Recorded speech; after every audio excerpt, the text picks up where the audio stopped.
Simula nang maging tayo, hindi na ako nag-alala sa love life.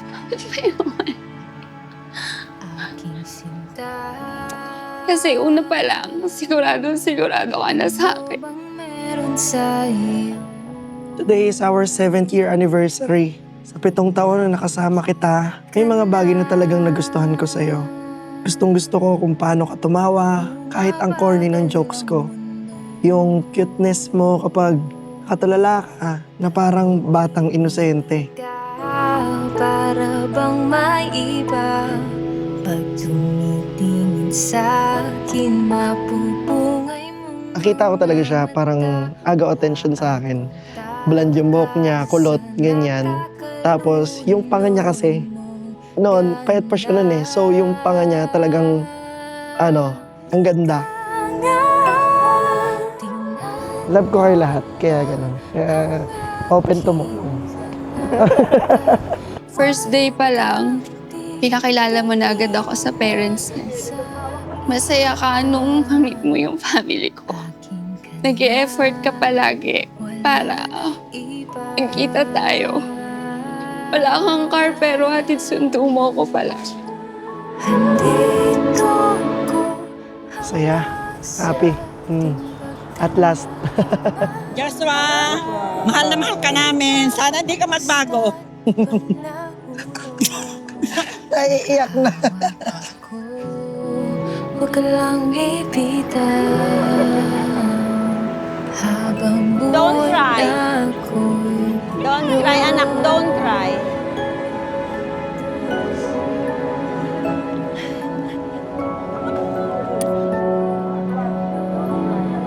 wala nang iba. Papasalamat ako sa Diyos dahil kayo ang magulang ko. Dahil na mahal ko pa kayo. Kahit magkasama ako, hindi ko kayo pababayaan. Kundi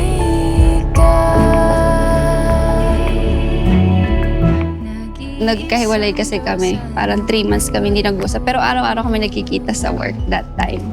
Na-overwhelm ako, actually. Nung naging kami, parang 1 month.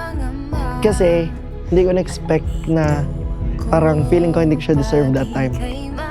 Kasi bait, ganyan. Ewan ko, nabalitaan ko lang na may sakit siya. Tapos sabi ko, pagaling siya, ganyan.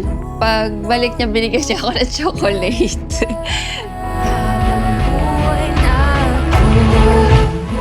Binigyan ko siya ng chocolate sa locker niya. Then from there, yun, nag-start na. Nag-ayos na ulit kami hanggang sa, yun, nagdire-diretso na until now. Nagkausap na ulit kami. Kamustahan, ganyan. Tapos doon namin na-realize na parehas pala kaming nagdadasal na magkabalikan kami. Ganun.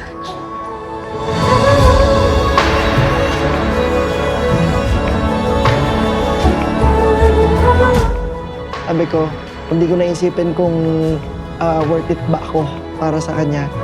Gagawin ko na ng sarili kong worth it para sa kanya.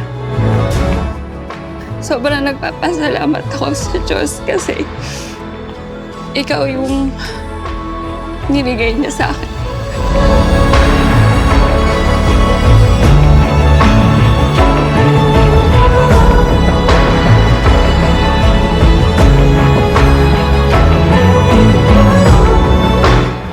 Laging ikaw at ako laban sa pagsubok ng buhay at hindi magiging ikaw laban sa akin.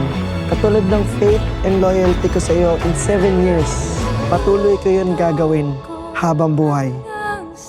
Excited ako sa mga Christmas at New Year celebration na magkasama tayo. I promise to take care of you as you would do for me too. I promise na maging kalmado sa lahat ng panahon.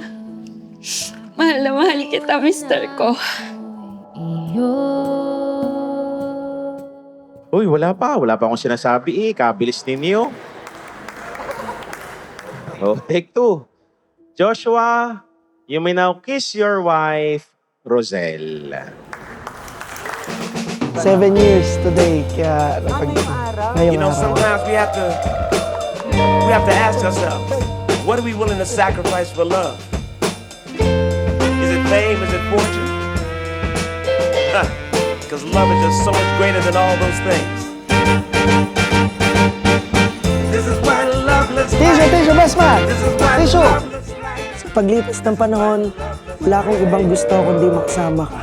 Kahit na zero, sakto o paldo, basta kasama kita sa buhay ko, kontento ako. You are what love looks like. You are what love looks like. Thank you. Thank you sa gift na bigay mo. Ang ganda. Gusto ko. Thank you so much. What love looks like. Thank you. Ay, thank you.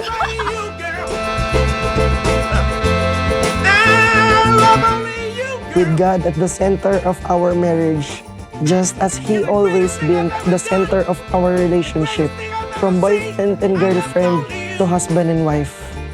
I love you so much and happy 7th anniversary bilang mag-boyfriend and girlfriend natin at day 1 ng pagiging mag-asawa natin.